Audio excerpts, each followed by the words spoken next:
Hello again. We are on this Wednesday afternoon going to be having another wine from the Northern Rhône. This is a sort of a slightly different wine. It's Syrah from the Northern Rhône, but it doesn't have the appellation Saint-Joseph or Connas. It's a vin du pays de l'Ardèche. Ardèche is the region over there. And since it's not in one of the designated vineyards, but it's from a well-known maker, I will talk about it, they get the basically regional appellation, which is Vin du Pays de l'Ardèche. It's a new bottling. I think it's the second year. It's called Black Flag. It's a 2018, and it's by Matthieu Barret, who is the owner of Domaine du Coulet, and who's very well known for his Cornas wines. He has Bill Noir, which is one of his Cornas. Pierre Brise-Caillou is another one. A lot into the stone. A third one, which is almost mythical, and they only make it in magnums, and not every year, is called Gore, which is the kind of granite, sort of completely decomposed granite that it grows in, and very, very limited production. So it's very hardcore Syrah and Cornas. He makes, I think, some Côte Rôtie also, but I'm not sure that it's his grapes or not.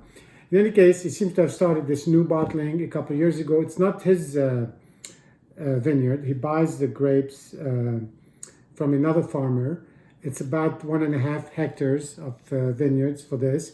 It's completely biodynamic, organic, harvested by hand in the stand, and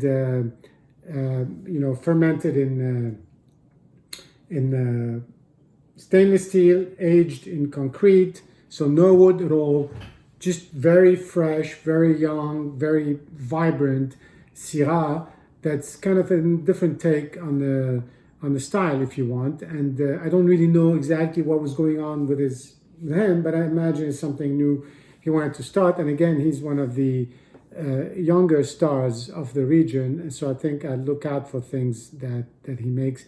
I've had the Bill Noir a couple of times. It's a very, very intense, very old-fashioned Cornas, but it's interesting to see what people come up with.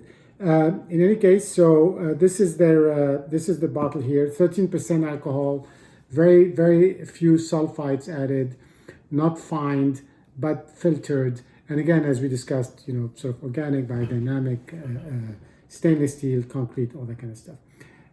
On the color is very, you can't tell, but it's very purple. It's got that really Syrah, strong tinge to it, and lighter than most. So, it's still a young wine. It's kind of a light, not necessarily the youth, maybe because it's destemmed, but it's got a light, sharp color to it, and really more purple than red.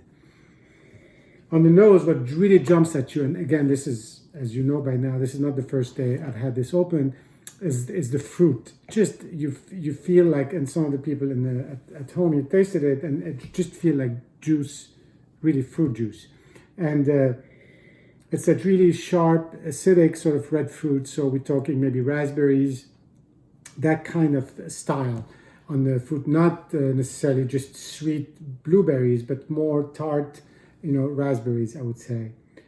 And not a lot of alcohol on the nose. But then deeper behind that, you feel a little bit of that sort of mellower tartness that comes maybe from dark chocolate or mocha, or those kinds of flavors. Let's taste it now, and I'll also tell you what I felt when I first tasted it a few days ago.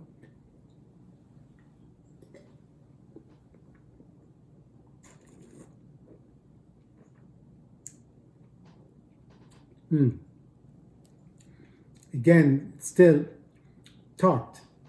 I mean, really, that's the word for it. It is tart on the tongue. It's tart in the mouth. It's very good from that point of view, but it's really something that gets you. It kind of makes you think that it's hard to marry it with food, because it does really take up so much, interest in your brain, so to speak. I think it goes well with dark chocolate because there's a pretty good contrast. It has that little bit of that bubbliness on the tongue, and that also I felt the first time that comes from these natural wines, even though it does have a little bit of sulfites, but very little compared to most wines.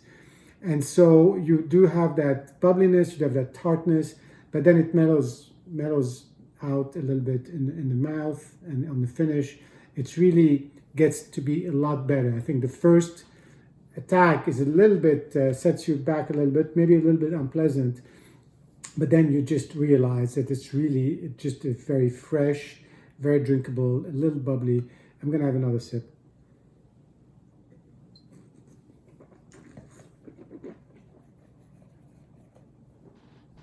And I think what you do with something like this is really leave it in the glass for like an hour before you even touch it. I think a lot of this stuff will mellow out.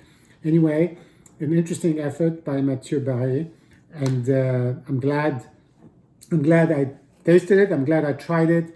I'm not quite sure. I'll try another bottle maybe in another year or so and see if there's some evolution there. But until then, I think it's just interesting. Let's say that.